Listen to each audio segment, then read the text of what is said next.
Hey Grandmasters, welcome to another Student Spotlight. Hopefully you read some nice things about Jared S., one of my favorite students at the WCA. Kid has so much enthusiasm for the game, and he's getting really good.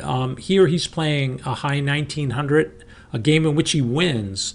And he told me before I made this video that he had trouble finishing it, that there was a lot of complications. And I went over this game 5 or 6 times, and man, I agree with him. It's really hard to play these kinds of positions because the pieces are so active, and there isn't really a lot of pawn contact. So when the pawns are really not in contact, it's harder to plan because planning usually involves your pieces moving in and out of pawn structures. Here, because the center is beginning to open and Jared's king, take a look at him on E1 is still there. It's not easy to kind of just plan your way through these games, you know? So I want you to compare this position. Let's do this quickly to the main line, or one of the main lines in the Queen's Gambit decline, which looks like this. If you compare that the first position to this one, you'll begin to discover that these kinds of positions are a little bit easier to plan. I'm not saying they're easy to play. I'm saying it's a little bit easier to plan. Namely, there is a pawn wedge. Pawn wedges are solid. They cannot just disappear. The only way to do that is to break. You have to play a pawn break. And when you know where the breaks are, then you can begin to calculate whether or not you should play them. It's giving you something to shoot for, to play for. Hey, there's a wedge. Do I want the position closed, or do I want to change that structure? So you should all see the 2 pawn breaks in this position, one for white, one for black. Another observation, those arrows are indicating the direction the 2 pawn chains are pointing in. And I'm not saying this is a golden rule, but very often you will find players playing in the direction of their pawn chain. So that position that I just showed you, at least it seems that each player can plan a little bit quicker. Now back to this. Can you kind of understand the difference here? It's huge. This board is much more fluid. So Jared's opponent in this position, I thought, had the move here, knight to d5. And here's a little bit of advice.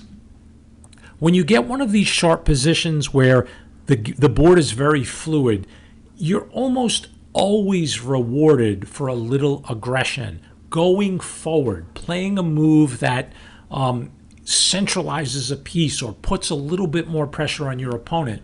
I like knight d5 because, one, it's attacking a pinned piece. 2, it's giving black a chance to grab the 2 bishops.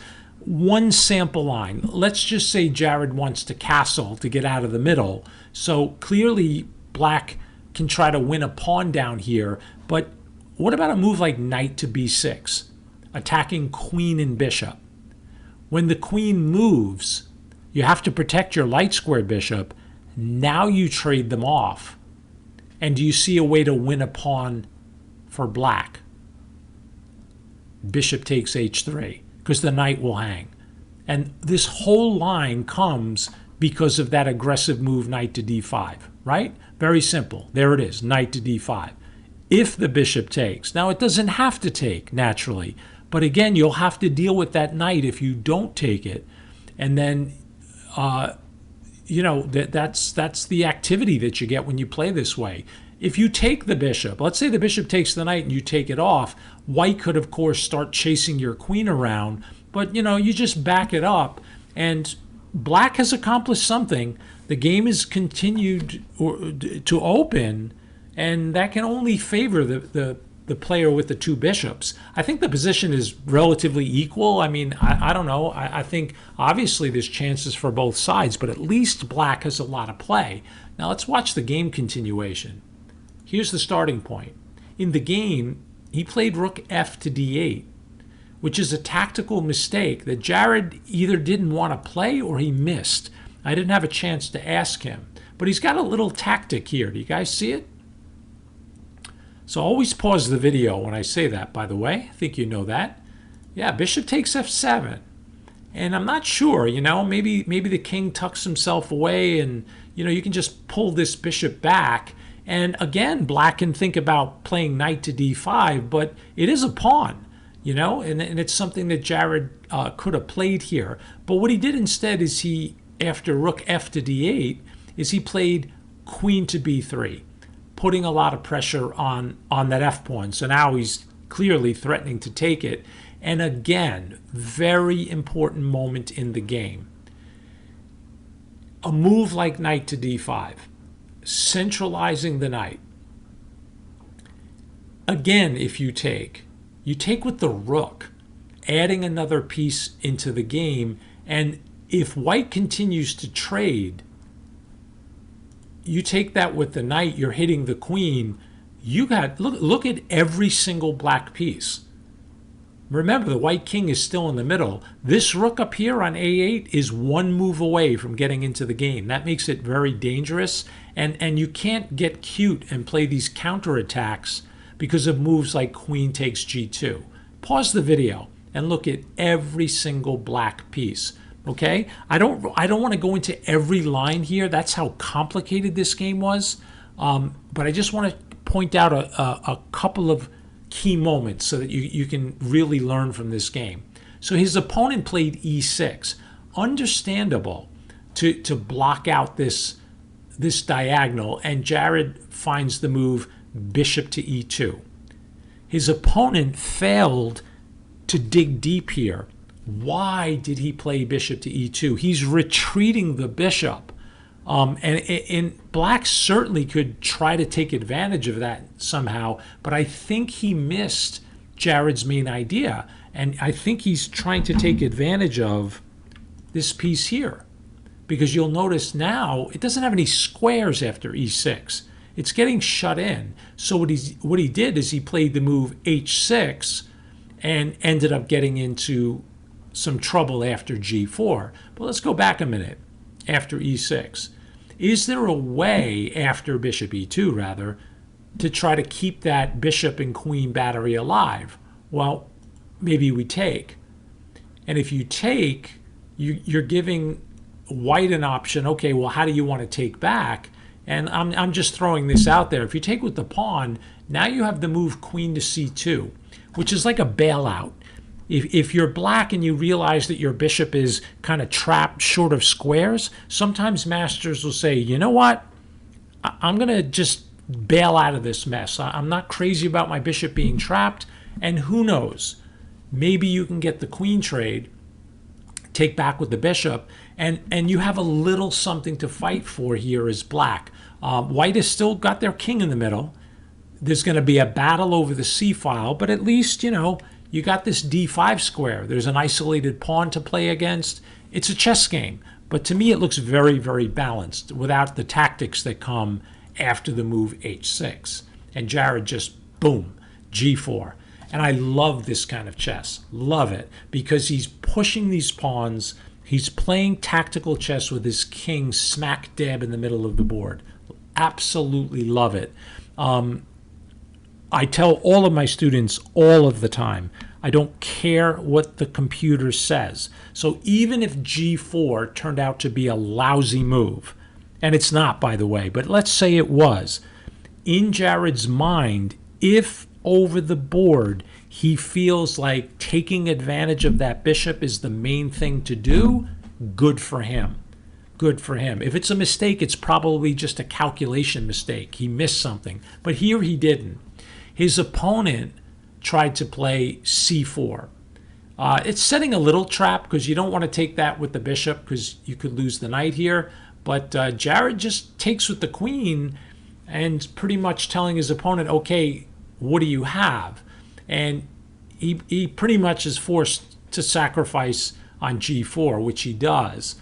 The only problem is Jared had this really nice move, rook h4. And again, I commend his play. The fact that his king is sitting in the middle of the board, just absolutely love this kind of chess. g5, hitting the rook. And now he finds a nice sequence that he calculates. Knight to d2. Allowing bishop takes e2, So the rooks, the queens, everything is being attacked, but he saw this to the end. I was very pleased to see him calculating so well. He just trades everything off. This is all forced, and he stays up a piece here. It's a piece for a pawn at this point.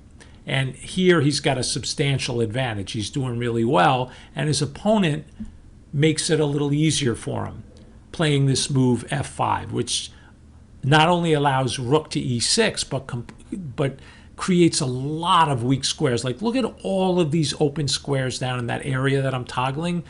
He's got a lot of power that can get in there. And this knight being on the rim is starting to show its downside. King f7 attacking the rook. Offers a rook trade naturally. Black says no. And now the tactics. Rook takes. Beautiful. Pawn takes.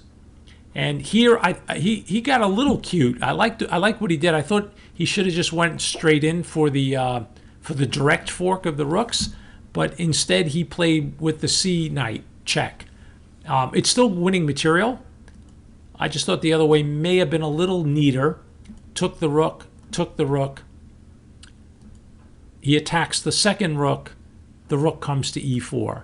Very, very important moment in the game. White is objectively winning this game.